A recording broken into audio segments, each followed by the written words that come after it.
राजनीति में तुष्टीकरण एक बड़ा औजार होता है जिसके सहारे नेता लोगों के खास वर्ग को अन्य से वरीयता देकर अपना वोट बैंक बनाते हैं। झारखंड के मुख्यमंत्री हेमंत सोरेन इसी नक्शे कदम पर चलते हुए मुसलमानों को प्रसन्न कर अपना वोट बैंक बनाने में जुटे हुए हैं। इसी के तहत उन्होंने उर्दू भाषा को प्रमोट करने का काम किया है। हेमंत सोरेन पर यह आरोप झारखंड, बिहार, बंगाल और उड़ीसा में आदिवासियों का एक बड़ा संगठन आदिवासी सेंगल अभियान के राष्ट्रीय संयोजक पूर्व सांसद सालखन मुर्मू लगा रहे हैं। सालखन मुर्मू ये बात अकारण भी नहीं कह रहे हैं। ऐसा कहकर दरअसल सालखन मुर्मू आदिवासियों के समक्ष हेमंत सोरेन की उस चाल का पर्दाफाश कर दे रहे हैं जिसके तहत हेमंत सोरेन ने सत्ता संभालने के बाद झारखंड में होने वाली नियुक्ति परीक्षाओं के लिए भाषाओं के स्थान पर मुख्य रूप से मुसलमानों द्वारा बोली जाने वाली भाषा उर्दू को प्रमोट किया था और भाषाओं की सूची से हिंदी, अंग्रेजी, संस्कृत को हटा दिया था। हालांकि बाद में इस मामले पर हाईकोर्ट द्वारा संज्ञान ले लिया जाने के बाद हेमंत सोरेन ने भाषा की सूची में हिंदी, अंग्रेजी और संस्कृत को वापस शामिल कर लिया था, लेकिन उर्दू को पूर्व की तरह ही महत्वपूर्ण स्थान पर बरकरार रखकर वोट के खातिर मुसलमानों का तुष्टीकरण जारी रखा।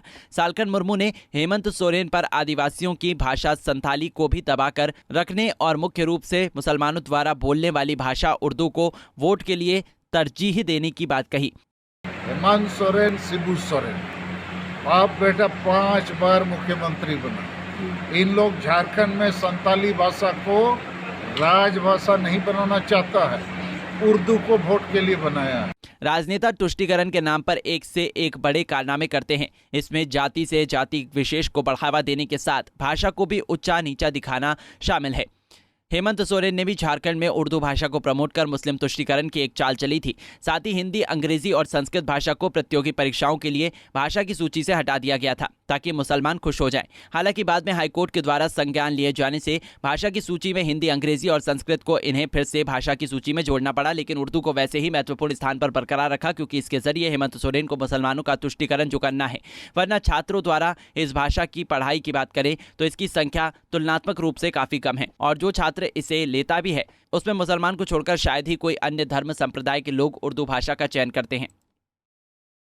राजनेताओं के द्वारा तुष्टीकरण के नाम पर न सिर्फ जाति को जाति से लड़ाया जाता है बल्कि भाषा के नाम पर भी लोगों के बीच विभेद उत्पन्न किए जाते हैं।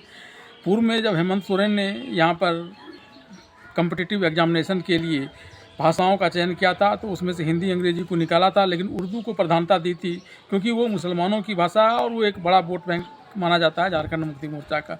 यह बात दिगर है कि बाद में हाईकोर्ट ने इसको निरस्त कर दिया और फिर हिंदी और अंग्रेजी भाषाएं भी आई और इसी को लेकर के अब कई नेता हेमंत सोरेन पर इस प्रकार के मुसलमानों के तुष्टीकरण का आरोप लगाते हैं। पंजाब केसरी के लिए दुमका से वीरेंद्र कुमार झा। हमसे जुड़े रहने के लिए हमारे YouTube चैनल को सब्सक्राइब करें और नई वीडियो की नोटिफिकेशन के लिए बेल आइकॉन को दबाएं।